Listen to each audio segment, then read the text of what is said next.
gaslighting. Gaslighting. Now, some of you will be well familiar with this term. It's a psychological warfare, manipulative tactic right out of the Tavistock Institute in Surrey. And simply put, gaslighting is a form, I've got a few notes here, I'm going to read a few bits. It's a form of psychological manipulation in which a person or a group covertly sows seeds of doubt in a targeted individual or the group, and they make them question their own memory, perception, and judgment. It may evoke changes in them, such as cognitive dissonance, and it renders the victim additionally dependent on the gaslighter or the abuser for emotional support. They use denial, misdirection, contradiction, misinformation, and gaslighting involves attempts to destabilise the victim and delegitimise the victim's beliefs. Now, instances can range from the denial by an abuser that previous abusive incidents occur to belittling the victim's emotions and feelings, to the staging of bizarre events by the abuser with the intention of disorientating the victim. Now, the term originated with a British play called Gaslight in 1938, and it was quickly made into a film. In 1940, Gaslight with Anton Walbrook and Diana Wynyard, a British film, very good film, very well made indeed. And 4 years later, it was a remake done, a Hollywood production with the famous actress Ingrid Bergman and Charles Boyer, directed by George Cukor, and I think Ingrid Bergman won the Best Actress award for that. Again, another good film. My personal preference, for what it's worth, I think I enjoyed the original British film better. And then a couple of other films related to the topic, the same topic of gaslighting, the French film with English subtitles from 1955. How do you pronounce that? Diabolique. Diabolical? Yeah. Very good film, very good watch. And a more modern film, again, a very good plot, very good thought out film, The Girl on the Train. Another very interesting gaslighting style film. Now, in the film Gaslight, it's simply about a very rich lady who marries someone she believes cares and loves her, when in actual point of fact his intention is to have her committed into a mental institution and thereby possess all her wealth. If the victim, the lady, kills herself because of all the stress, pressures and everything he's manipulating and bringing about, that is all, he's not bothered in the slightest about that. And so the end product is to,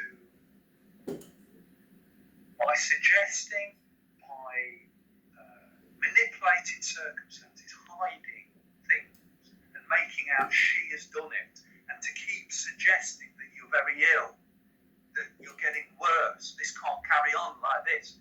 And because she's of a weak, tender type of spirit, she's easily crushed and manipulated. And the gaslighting refers to the old Victorian lines. You used to go out the back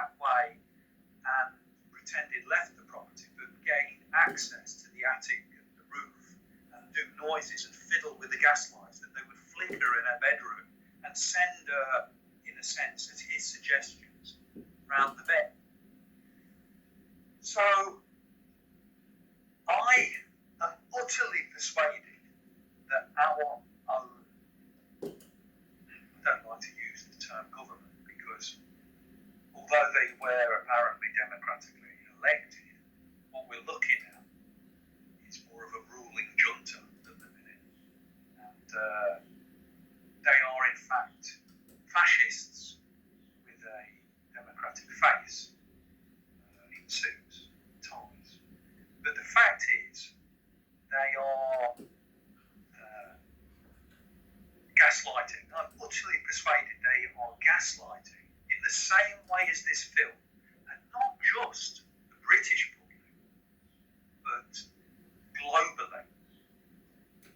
The people of the world are being gaslighted. Now, this brings me to a book by Patricia Evans, and she gives 7 warnings of gaslighting. And I'll just list them, and then we'll open them up, and Lee will come in and talk on these 7 points. I'll just read these other 3 points by psychologist Eleanor Greenberg, who's decided 3 common methods of gaslighting. 1. Hiding. The abuser may hide things from the victim and cover up what they have done. Instead of feeling ashamed, the abuser may convince the victim to doubt their own beliefs about the situation and turn the blame on themselves. 2. Changing. The abuser feels the need to change something about the victim. Whether it be the way the victim dresses or acts, they want the victim to mould into their fantasy. If the victim does not comply, the abuser may convince the victim that he or she is in fact not good enough. 3. Control. The abuser may want to fully control and have power over the victim. In doing so, the abuser will try to seclude them from other friends and family, so only they can influence the victim's thoughts and actions. And the abuser gets pleasure from knowing the victim is fully controlled by them. So the 7 points described by Patricia Evans. 1. Withholding information from the victim. 2. Countering information to fit the abuser's perspective. 3. Discounting information. 4. Using verbal abuse, usually in the form of jokes. 5. Blocking and diverting the victim's attention from outside sources. 6. Trivialising or minimising the victim's word. And 7. Undermining the victim by gradually weakening from their thought process. Do you want to comment, Lee, on any of this? Well, yeah, you can see it being played out of a lot of things, can't you? I mean, for instance, number 1, withholding information from the victim. You know, I made that video in the middle of last week, and it was about if everything to do with what's been happening in the last 12 months, if it was laid out using obviously national statistics and national figures, it could actually be shown to be what it is, but they're making it out to be something that they don't want the public to know that. So then, again, we can't say the word, so then concentrating on the word that sounds like faces, because that could be, it's got no great relevance, but it jacks the figures up. The withholding information from the victim, if you want to call the general population the victim, whether that's fair or not. How many the general population, how many actually know that people who have died under the age of 60 years of age with no comorbidities purely because of this? It's a very, very low number. You know, I think it's under 400. But you wouldn't, that's not something I'm going to tell you. And the same with the ones that are making up the bulk of the deaths. It's people very, very close to the UK average life expectancy age. I think it's actually we've got totally correct. So again, it's withholding it's withholding information. So you think it's some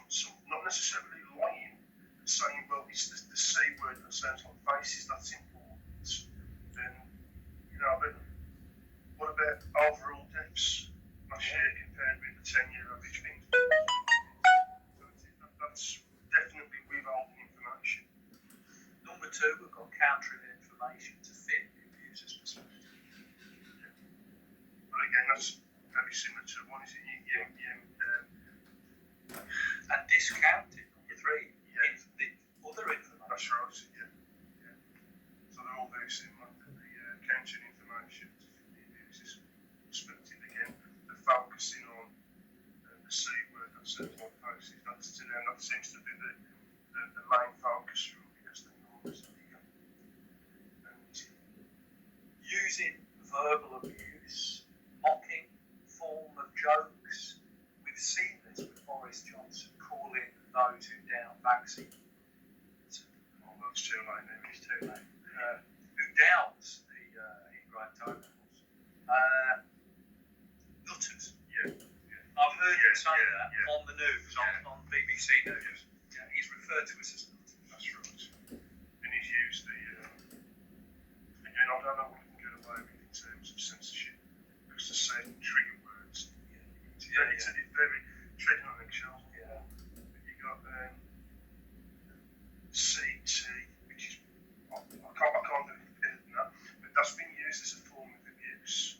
You know, it's what you got to say isn't relevant, it's just nonsense. It's just that CT. You know, there's no way beyond it in speaking rubbish. Okay, trivialising, minimising the victim's worth, and undermining the victim by gradually weakening their thought process, making them doubt their own reasoning, making them doubt what they know to be correct. Trivialising, it's not, brushing it off, not even the need to answer if there was any question brought up against it. It's just Slapped aside. Facebook nonsense. It's not to be considered. It's all silly rubbish. Listen to us right now. It's trivialising.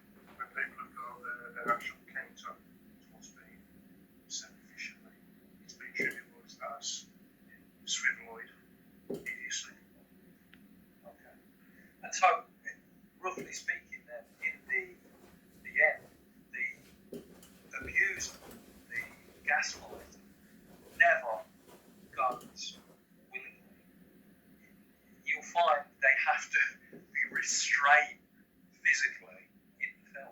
It's just the way it pans out. They're not going to give up on what they're doing. They have to be literally stopped in their tracks. And as this plays out, we hope for the best, isn't it? That there'll be help coming from some source. As the lady in the film received help from the source, the abuser could be stopped. Coming back to the again trivialising and I noticed Douglas Swain MD. I don't know a lot about the bloke. I know he's an MD. I've not looked into his history. I don't really know what he stands for and what's supporting. I'm saying he was in the news this week, offering a bit of a challenge, and he was discounted as being dangerous. Really? Does he simply challenge their abusive behaviour? They're suspending him because it's what he's saying is actually dangerous. Really? Yeah. So it's again, I mean, undermining and trivialising.